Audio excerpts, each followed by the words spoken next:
Por que estudar uma confissão de fé? Hoje nós começamos a nossa jornada nos estudos da Confissão de Fé de Westminster. Qual a importância, de fato, dos credos, das confissões, dos catecismos? Algumas pessoas dizem que nós não precisamos, inclusive, porque nós temos a Bíblia. Mas será que, de fato, existe uma contradição entre estudar a Bíblia e ter uma confissão de fé? São esses assuntos que nós vamos abordar na nossa aula de hoje. Por que estudar uma confissão de fé? Bom, nessa aula de hoje nós vamos abordar alguns tópicos. Primeiro, a importância dos credos e confissões.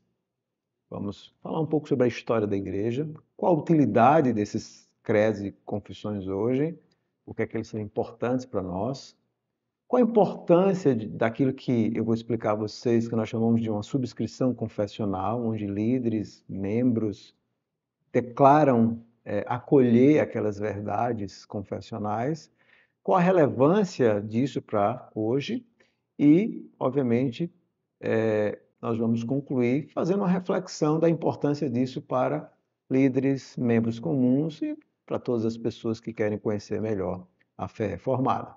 Então, você está pronto? Vamos lá, vamos para a nossa aula, primeiro falando sobre por que credos e confissões, qual a necessidade disso. Bom, desde o início, a igreja cristã, ela sempre teve essa característica de ter credos, confissões e catecismos. Isso foi um distintivo desde o início.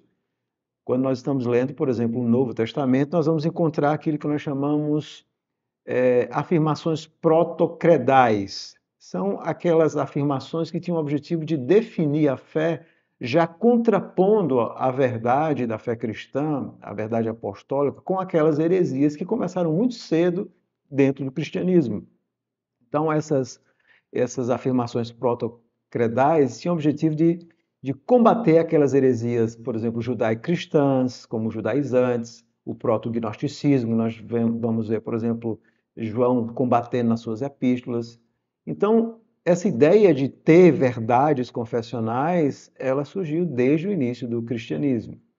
Além disso, as confissões são importantes porque essas afirmações sobre Jesus e as verdades do Evangelho, desde o início, essas afirmações protocredais, elas tinham o objetivo de estabelecer a verdade refutando o erro. Desde o início, o cristianismo precisa definir o que é certo, o que é, de fato, correto à luz do ensinamento apostólico e da palavra de Deus. Hoje nós temos tudo no Novo Testamento, na Bíblia completa, daquilo que é herético, daquilo que é errado. Então, não há novidade essa questão de falar em credos e confissões. Então, deixa-me dar alguns exemplos de aquilo que nós chamamos de algumas afirmações protocredais no Novo Testamento. Por exemplo, nós temos 1 Coríntios capítulo 14, versículo 3 e 4, quando Paulo diz assim: antes de tudo vos entreguei o que também recebi, que Cristo morreu pelos nossos pecados, segundo as Escrituras, e que foi sepultado e ressuscitou ao terceiro dia, segundo as Escrituras.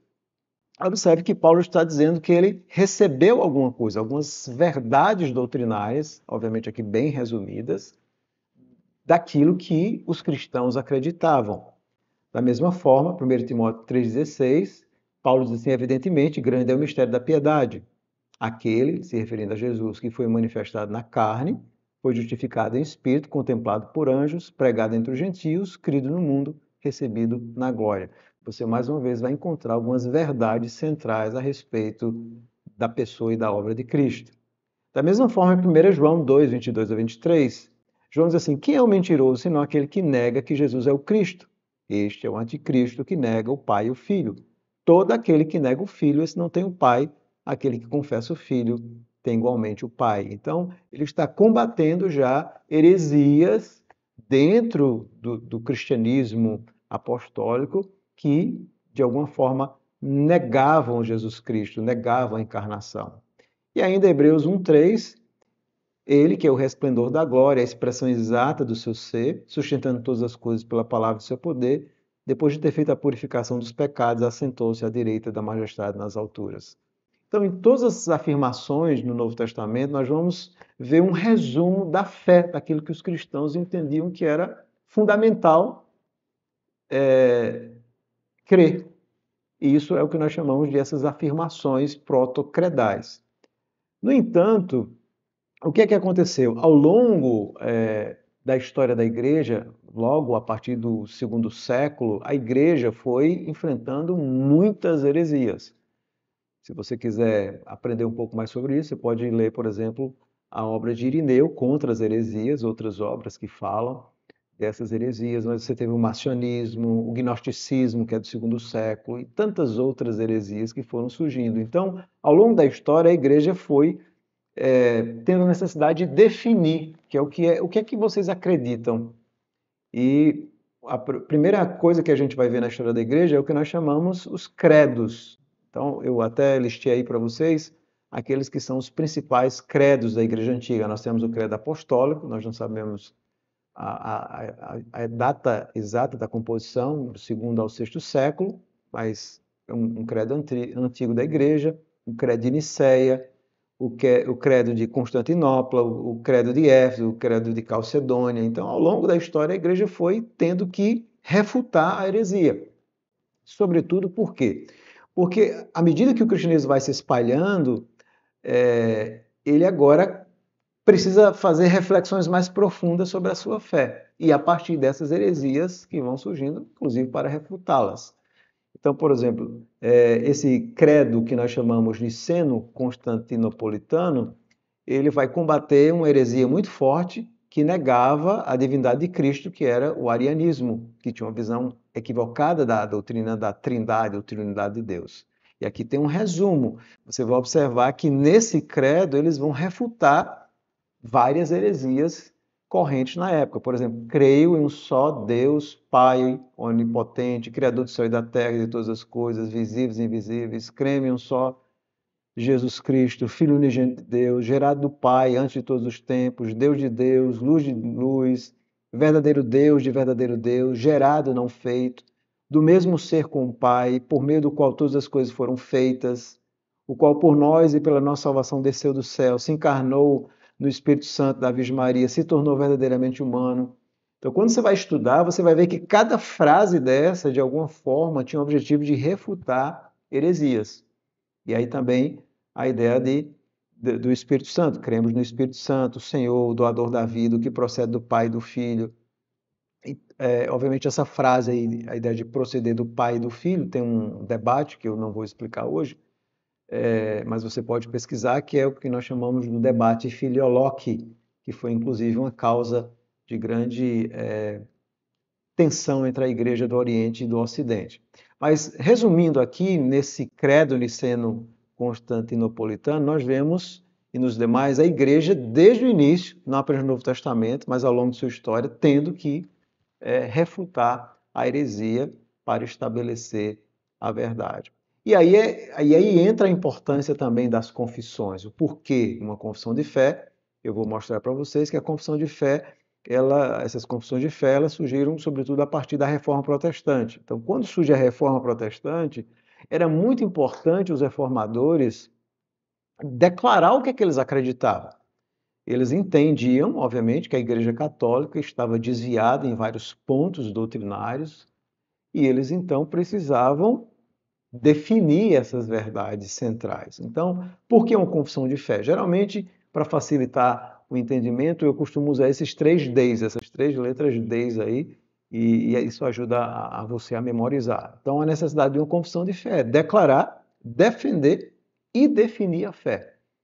Então, você precisa definir. As confissões, elas não são verdades divinas reveladas. Apenas a Bíblia é a palavra de Deus divina e revelada. Mas são importantes declarações de como a igreja entende essa verdade revelada para contrapor com o erro. E essa verdade, ela precisa ser sistematizada, ela precisa ser escrita, ela precisa ser posta. Então, a sistematização da verdade é muito importante. Então, elas são fundamentais para sistematizar teologicamente como a igreja compreende o ensino da palavra de Deus. Então, os reformadores e o pós-reforma foi um momento caracterizado por muitas confissões de fé. Então, o objetivo era definir, defender e declarar. Eu vou definir, dizer o que é que eu acredito. Se eu acredito que a Bíblia ensina isso, eu vou, então, defender isso.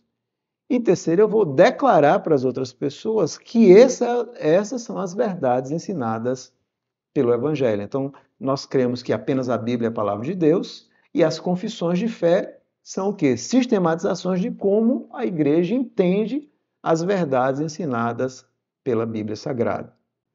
Então, por isso que nós temos essa grande quantidade de confissões de fé. Então, qual o propósito das confissões de fé? Resumindo a nossa aula, primeiro, definir, expressar em que acreditar, em que nós acreditamos, né? O que eles acreditavam de forma clara, nos unindo com aqueles que a entendem assim. Então, olha, é isso que nós acreditamos, e aquelas pessoas que entendem que a palavra de Deus ensina isso, vão se unir nessa confissão. Segundo, declarar, ou seja, como compreendemos tal doutrina das Escrituras para proclamarmos a nossa fé. Nós temos que dizer às pessoas o que é que nós acreditamos. E terceiro, defender, especificar de forma clara no que é que nós acreditamos para defender a verdade. Então, esse resumidamente, é o propósito das confissões de fé. Definir, declarar e defender. Ficou claro para todo mundo? E nós vamos então seguir. Então, a reforma e pós-reforma, ela vai produzir muitas confissões. É um momento importante na história do cristianismo, que precisou declarar de forma sistematizada, por forma de confissões e também catecismos. Eu vou explicar um pouco sobre a diferença deles. A diferença é que o catecismo é o ensino da confissão de fé, só que em perguntas e respostas para, obviamente, a catequese, ou seja, para o ensino daquelas pessoas a respeito das verdades da confissão de fé. E os cânones são aqueles momentos onde houve algum debate teológico, como o cânone de Dort, a igreja precisou estabelecer de forma teológica profunda o que é que ela acreditava. Então, as confissões, elas sistematizaram, através delas, os reformadores, as suas crenças, e os catecismos visavam que simplificar o ensino, através do sistema de perguntas e respostas, e os cânones respondiam a erros teológicos que foram surgindo. A igreja precisava responder a esses erros. Então, eles nunca entenderam esses documentos como verdades divinas reveladas. Nunca entenderam isso. Mas como declarações de como a igreja deveria entender a verdade revelada.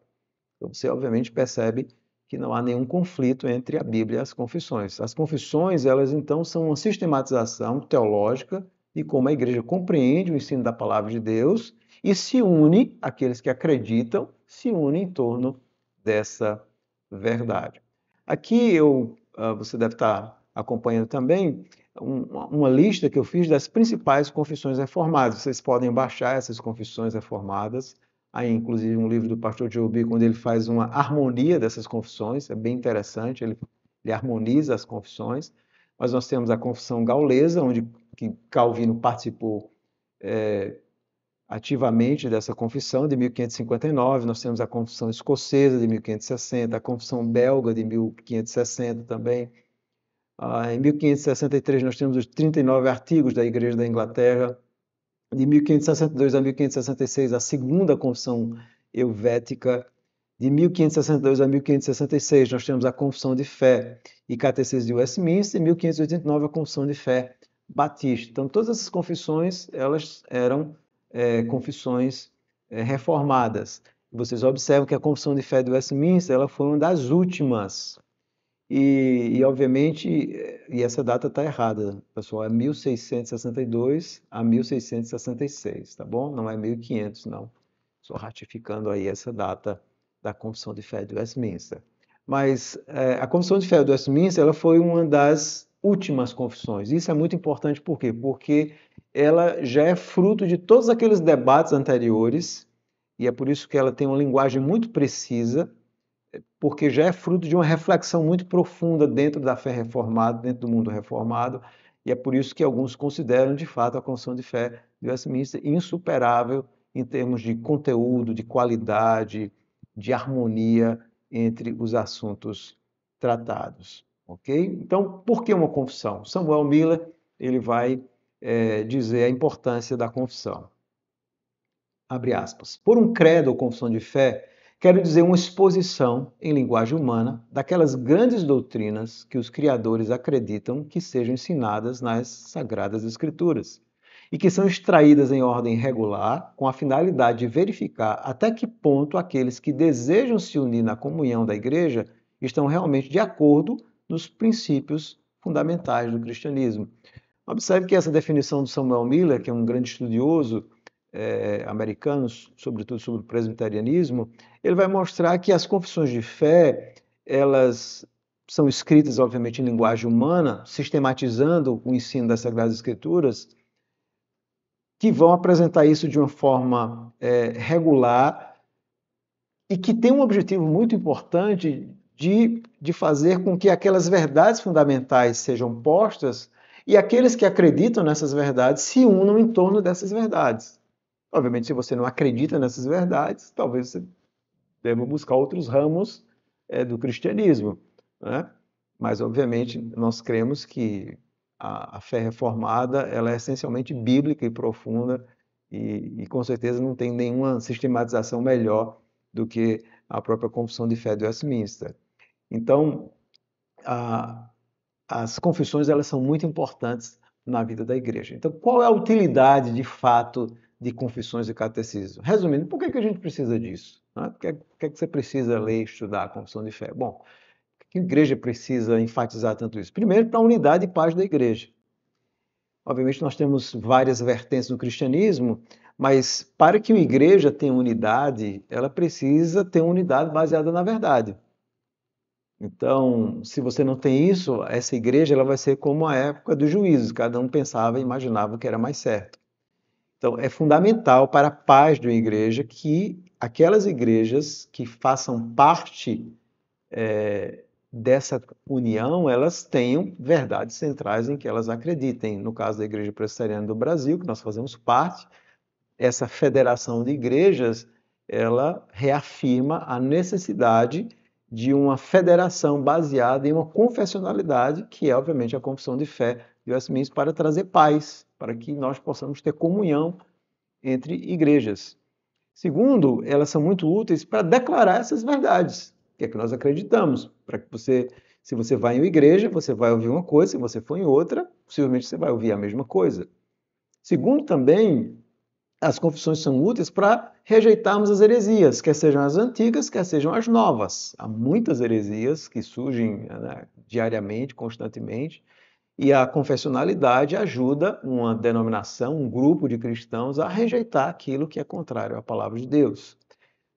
Outra utilidade é a preparação de novos membros, pessoas que conhecem o Evangelho, que foram transformadas por Cristo e que precisam conhecer essas verdades fundamentais. Então, a confissão de fé é útil, por quê? Porque, de fato, eu costumo dizer que é um mini curso de teologia. E é um curso muito bom, por sinal. Então, você já vai aprender ali aquelas verdades essenciais a respeito da sua fé. E isso vai ser importante também para a igreja, porque a igreja vai ter um crescimento saudável. O estudo da confissão de fé vai tornar uma comunidade madura. Eu compartilho, inclusive, a minha experiência como pastor.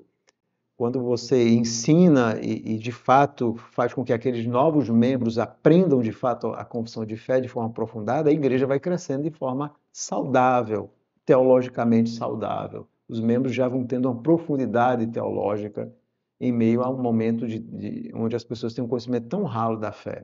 Então, a confissão de fé vai proporcionar isso. Então, essas são algumas razões por que, de fato, elas são muito úteis. Mas além dessa confissão de fé do Westminster, nos outros estudos nós vamos abordar mais a própria confissão, outro aspecto importante é o que nós chamamos da subscrição confessional, que é o fato de que líderes e membros eles estejam dentro desse cercado, vou usar essa expressão, esse cercadinho confessional.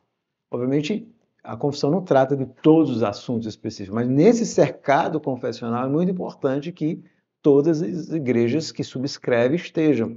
E é importante nós definirmos o que é essa confessionalidade e o que é essa subscrição confessional.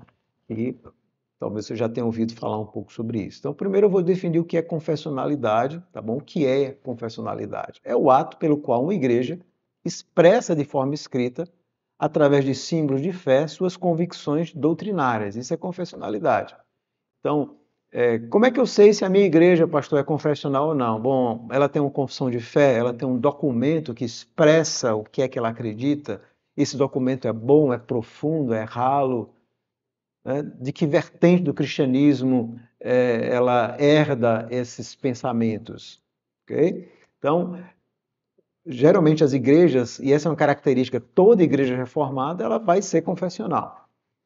Se você for na Europa e frequentar uma igreja, por exemplo, reformada continental, ou holandesa, ou belga, você vai observar que eles têm alguns documentos confessionais que eles subscrevem, geralmente a Confissão Belga, o Catecismo de Heidelberg e os Cânones de Dort, esses 3 documentos confessionais. Se você visitar uma igreja presbiteriana, ou aqui no Brasil, se for da IPB, da Igreja Presbiteriana do Brasil, ou se for na Escócia, uma igreja fiel, ou lá nos Estados Unidos, eles também vão subscrever a confissão de fé e os catecismos maior e menor. Então, uma igreja confessionalidade é isso, é a igreja que expressa de forma escrita o que ela acredita. Isso é bom, porque quando você está entrando, você já sabe o que é que aquela igreja acredita. E a subscrição? O que é isso, pastor? É quando a igreja exige que os líderes e os membros subscrevam, que eles aceitem essas verdades doutrinárias. Obviamente, se eles não aceitarem essas verdades doutrinárias, eles podem ir para outras denominações que pensam como eles pensam. E isso é muito importante. Então, esses símbolos de fé, eles podem ser escritos de várias formas. De forma sistematizada, no caso das confissões, existe um sistema teológico de doutrina ali, de forma pedagógica, no caso dos catecismos, perguntas e respostas, de forma responsiva, no caso dos cânones, que responde a questões teológicas que surgiram ou que possam surgir, e através também dos credos, nós reformados, obviamente, aceitamos alguns credos antigos da igreja como sendo fiéis. Esses documentos confessionais não são autoritativos, como as escrituras, mas apresentam as convicções de como a igreja entende as doutrinas e práticas ensinadas nas escrituras sagradas. E o objetivo é muito simples: afirmar essas verdades e manter a unidade com os que também as confessam. Então é muito importante que, por exemplo, em uma igreja presbiteriana, quando você sai de uma e visita outra, você diz assim: olha, eu imagino que as verdades, o culto, aquilo que eu vou ouvir de ensino, de pregação, não vai, obviamente, conflitar com aquilo que eu aprendi na minha própria igreja. Então, é por isso que essa confessionalidade ela é muito importante. Há uma frase do Alexander Hodge que mostra um pouco sobre a importância da confessionalidade e subscrição. Ele diz o seguinte: a confessionalidade visa assegurar a verdadeira cooperação daqueles que professam trabalhar juntos na mesma causa, de modo que os professores públicos na mesma comunhão não se contradigam e algum derrube o que o outro está se esforçando para construir. Então, você imagina uma igreja, o pastor ensina uma coisa, o presbítero, né, sei lá, ensina sobre ou o ser de Deus, ou sobre a Trindade, ou sobre a obra da salvação, né, ou sobre a doutrina da eleição. Aí, de repente, outra pessoa vai, na mesma igreja, ensinar o oposto daquilo. Então, vai haver uma grande confusão na mente das pessoas, porque um está, de alguma forma, derrubando o outro. O que um está construindo, o outro está destruindo. E, obviamente, estou usando esse exemplo da igreja local, mas isso pode se aplicar também à denominação, a um presbitério, a um concílio maior. Alguém que está trabalhando dentro daquilo que a própria denominação diz que é o correto, já que a própria denominação diz que subscreve aquele documento, e outro está, de forma contrária, se esforçando para destruir tudo isso. Então, qual a importância da subscrição confessional? Primeiro, essa confessional e a subscrição ela é importante porque ela é um antídoto contra todas as formas de ideias, filosofias, doutrinas e práticas contrárias às Escrituras. Sempre vão surgir ideias, filosofias contrárias à palavra de Deus, práticas. Então, as verdades confessionais nos ajudam a refutar essas heresias. Segundo, a confessionalidade é importante no início da carreira cristã. Por quê? Porque quando a pessoa começa na igreja, ela já conhece a verdade de forma sistematizada, ela já vai poder crescer de uma forma saudável. Por isso que é importante que as pessoas que entram nas igrejas aprendam a confissão de fé. Terceiro, a confessionalidade é importante para o ensino contínuo de um padrão doutrinário fiel. Então, essa verdade precisa ser continuamente ensinada. E, obviamente, a pregação da palavra, o objetivo é expor as Escrituras, mas geralmente, quando o pastor está expondo as Escrituras, vocês vão perceber isso, que o ensino fiel das Escrituras vai corroborar com o ensino da confissão. Várias vezes as pessoas dizem isso, pastor, nós estudamos isso essa semana na confissão e o senhor pregou e tem tudo a ver com aquilo que nós aprendemos. E é verdade. A igreja ela vai continuamente crescendo no conhecimento da palavra de Deus de uma forma saudável. Quarto, a confessionalidade ela é importante na escolha e ordenação de oficiais na igreja. Por quê? Porque essa verdade ela precisa ser reafirmada e mantida para que uma outra geração não destrua aquilo que a geração anterior construiu. Por isso que na igreja presbiteriana, os presbíteros, diáconos, pastores, eles fazem um voto de que eles de fato acreditam naquelas verdades e que eles subscrevem essas verdades ensinadas na confissão de fé. Isso garante exatamente não apenas a unidade, mas a preservação, a manutenção da verdade em uma igreja e na própria denominação. E a confessionalidade entra um lugar importante nos concílios. Por quê? Porque nos concílios, pelo menos em tese, né, deveria ser um momento de paz, porque essa verdade, ela preserva a unidade, a paz, a pureza da igreja. Isso traz muita paz quando nós estamos todos juntos defendendo, pelo menos, as premissas fundamentais daquilo que nós acreditamos que a palavra de Deus ensina. Por isso que é muito importante a subscrição. Você pode perguntar, como é que se dá isso, pastor? Geralmente se faz a pergunta, no caso dos oficiais, eles precisam ser perguntados se eles de fato subscrevem ou não. No caso dos membros, eu acho que é importante eles conhecerem de forma profunda. Geralmente os conselhos também podem fazer esse trabalho em relação aos membros da igreja local, preparando-os, né, ao longo de um período antes de recebê-los como membros, para que eles conheçam também as verdades centrais da confissão de fé. Agora, por último, eu quero falar, ainda dentro dessa questão de confissão de fé e Bíblia, de várias falácias. Falácias são coisas que parecem fazer sentido e não fazem. Há uma falácia desse conflito entre a Bíblia e a confissão de fé. É muito comum, mas por que eu preciso? Eu já tenho a Bíblia, né?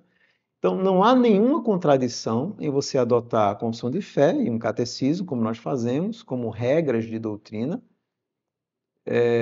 e ao mesmo tempo sustentar, como nós da Igreja Presbiteriana, que a Escritura é a nossa única regra de fé e prática. Essa incoerência é apenas aparente. A Igreja Presbiteriana do Brasil coloca a Bíblia em primeiro lugar. A Bíblia não tem erros, ela é a palavra de Deus. E ela, inclusive, a confissão de fé diz que a Bíblia é o juiz supremo de todas as controvérsias em matéria religiosa. Então, qualquer dúvida que nós temos é a Bíblia, conforme inspirada pelo Espírito Santo. O Espírito fala pelas Escrituras, orientando a igreja com respeito à verdade. Então, a Bíblia é a palavra de Deus, é o juiz supremo, nós cremos plenamente nisso. Então, a confissão e os catecismos, no caso do maior e menor, eles foram produzidos por um concílios, e os concílios, nós acreditamos, sendo compostos de homens falíveis, podem errar.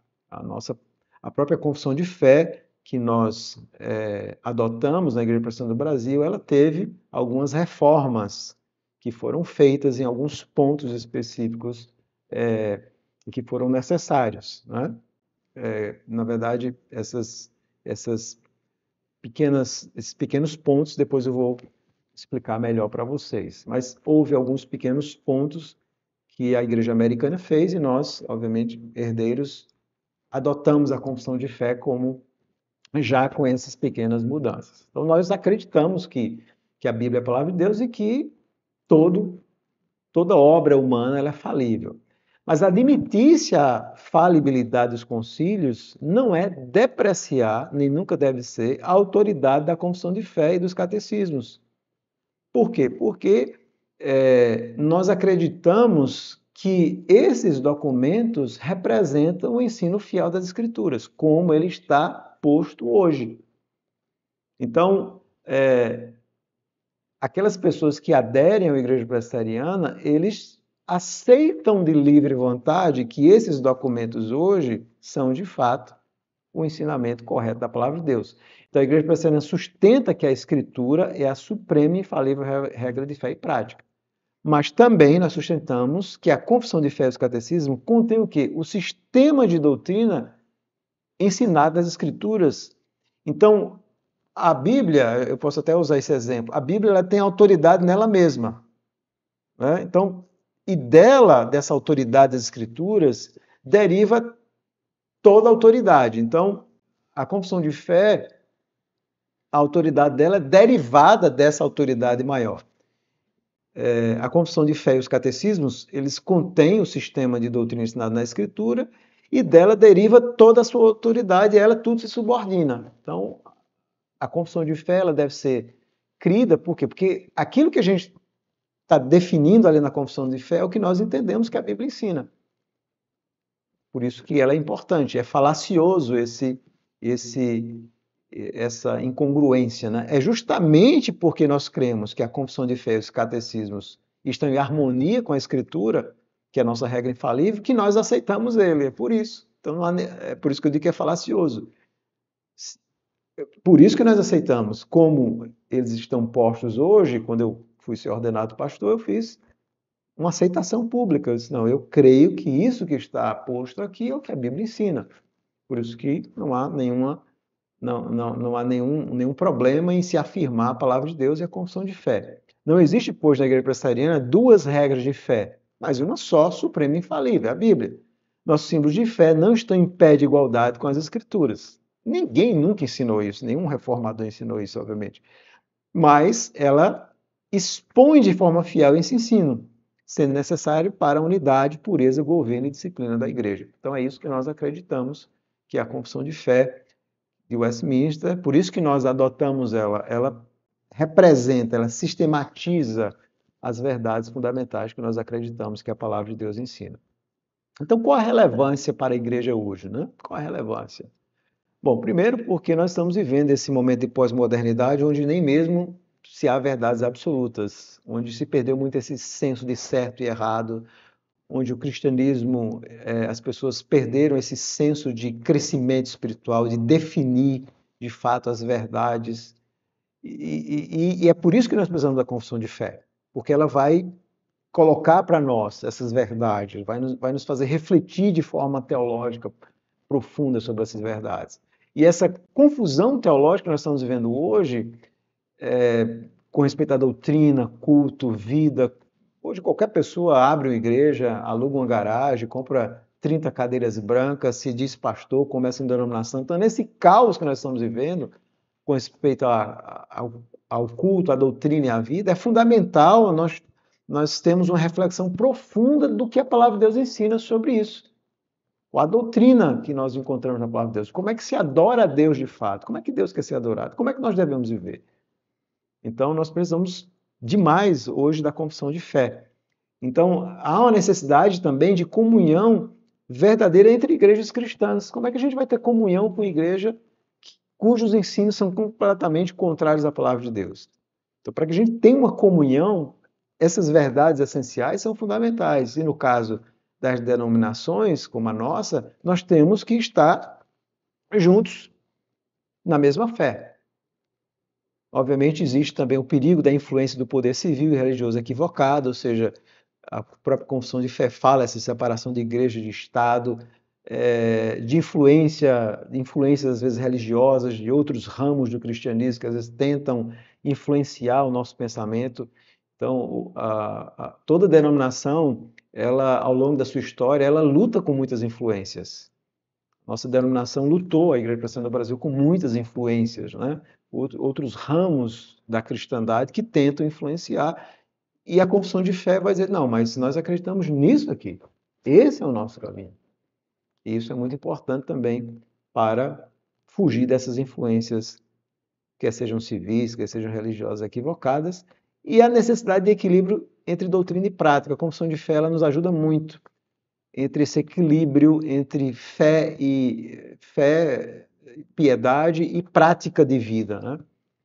A confissão de fé ela também nos ajuda a encontrar esse equilíbrio para sermos um povo não apenas da mente, que estuda, que conhece a palavra de Deus, isso é muito importante, mas um povo que vive a palavra de Deus, de um povo que conhece uma fé reformada e experimental. Então, a confissão de fé, ela também nos ajuda porque ela trata muito a respeito dessa fé reformada e experimental. Então, para concluir a nossa aula de hoje, nossa primeira jornada, se você é um líder de uma igreja presbiteriana, meu conselho para você é se aprofunde no conhecimento da palavra de Deus. Se você almeja ser um presbítero, um diácono, um pastor, estude, comece a estudar a confissão de fé.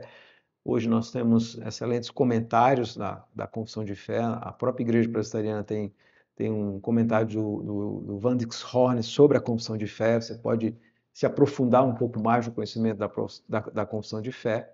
E isso vai ser muito importante para você conhecer a doutrina da igreja que você, obviamente, quer fazer parte como líder. E se você é um membro comum de igreja, você diz, pastor, eu nunca nem tinha ouvido falar sobre a confissão de fé. Você pode entrar no site da Igreja Presbiteriana do Brasil, baixa a confissão de fé, os catecismos, e estude sobre isso. Se você é um membro já da igreja, estude por quê? Porque a confissão de fé oferece um dos melhores sistemas reformados de ensino. Então, se você quer aprofundar, estude sobre isso. Hoje nós estamos vivendo um momento onde as pessoas não têm buscado o ensino mais profundo da palavra de Deus. E a confissão de fé é esse start, esse começo inicial importante para você como membro. E conselho para todos, aprofunde-se no conhecimento da confissão de fé, mas meu conselho é vá além da confissão de fé. A confissão de fé eu costumo dizer assim, é a base inicial. Mas quando você começa a estudar a confissão de fé, meu desejo, a minha oração é que você queira crescer mais, se aprofundar mais no conhecimento da palavra de Deus e conhecer esse cristianismo que eu chamo esse cristianismo bíblico reformado, que com certeza tem a melhor sistematização da fé cristã, e você vai descobrir isso quando você começar a estudar sobretudo a nossa confissão de fé, tá bom? Então, fica por hoje a nossa aula, que Deus abençoe vocês, e em breve nós teremos a nossa segunda aula.